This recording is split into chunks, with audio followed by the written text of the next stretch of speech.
Hello everyone and welcome to my channel. Yesterday was my daughter's first year birthday, so I want to give you guys a step-by-step guide on how to survive the first year of motherhood. Number 1, community. Community is one of the most important things in survival of motherhood.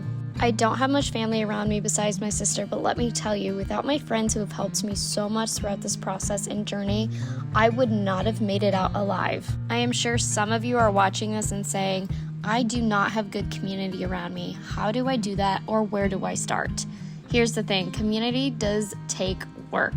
It is one of those things that you have to cultivate. It might not happen right away, but if you cultivate your community with a lot of love, it's just like watering a garden. It will grow and you will have seeds and a harvest. How I found my community was through my job or it was through my church. I've seen people join Facebook groups to find other moms to hang out with. Find a local Facebook moms group and put yourself out there, and I can guarantee there will be moms who need community just like you. It will be intimidating at first, but I can guarantee that the payoff of finding healthy people around you to help each other out is totally worth it. Find people that have the same belief system as you and have the same morals. It sounds silly, but I can guarantee that when you find people that vibe with you, you will be able to create a beautiful family that's not related. Number 2, rest. Resting your first year as a mom has its difficulties. I could not sleep through the night or even 2 hours straight because I was either being woken up by my baby or I was so paranoid that my baby randomly would stop breathing in her sleep for absolutely no reason that I would stress myself out about it. I cannot even begin to emphasize how rest is essential for your body and your baby to survive the first few months.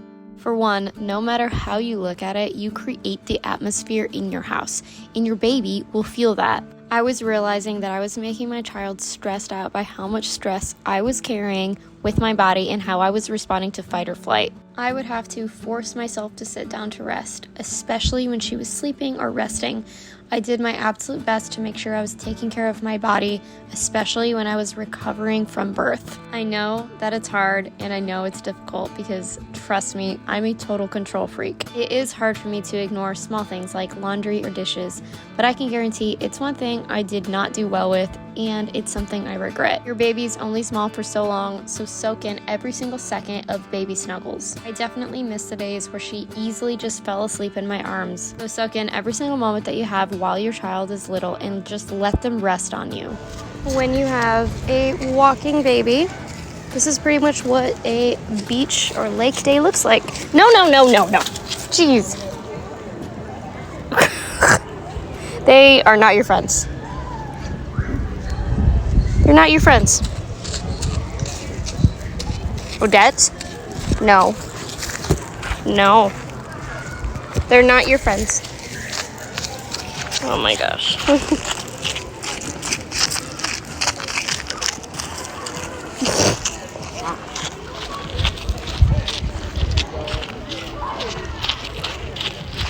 Number 3, grace. Mom shame comes so easily, and this caught me off guard so fast. There are days when I feel like the worst mom in the entire world over the silliest things. There was one day I cried because I had to give my child a bottle instead of breastfeed her because I needed sleep so badly. Like I said, silly. This one is so important because you are going to have bad days and you might fail at times. You're gonna make mistakes, and that's okay. There are already gonna be plenty of days in your life where you're gonna feel like a failure.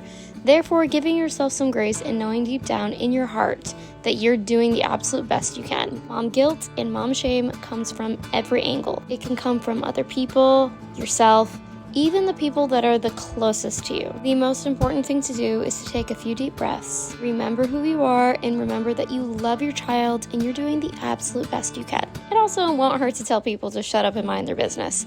Either way, give yourself some grace because you deserve it. Number 4, communication with your partner, or if you are a single parent, whoever you are the closest to. Your husband or partner are not mind readers. Obviously no one is, but they are learning just like you are. This is just as new to them as it is to you, so they don't know everything that needs to be done. There have been multiple times where I'm having just a really bad day, and I would have to be brutally honest with him on where my mind was at. For example, when my daughter was going through her 10-month sleep regression phase, I had to be so honest to him on how I was doing mentally with the lack of sleep. He knew that I was not doing well, but he didn't know what I needed. So I said, point blank, this is what I need, A, B, C. I think that it is important to remember that people in your life don't always know what you need, so don't be afraid to communicate exactly what you need. I have a tendency, or at least I used to get mad at them for not reading my mind, and I just think that's really unfair. Something I learned early on is the more negative thoughts I keep to myself, the harder my day is. And number 5, positive self-talk. Children witness and take in everything that you do. At its core, positive self-talk is a coping mechanism that empowers kids to reframe their thinking, nurtures resilience, and builds self-esteem. It can have a big impact on your child's relationship with themselves. Children learn by watching us. How we see ourselves and how we speak to ourselves is going to directly impact how our children see themselves. If you have a child that looks impeccably like you, for example, I've always had an extreme insecurity with my ears. I've always spoken badly about them. And then I had a baby who inherited the same ears that I have. My mindset completely shifted, and it made me reflect on how I see myself and how I can love myself better so I can set an example in front of my children. I hope that all of these help you guys, because I have learned so much in the first year of being a mom. It is absolutely the biggest blessing, and it comes with life's biggest lessons.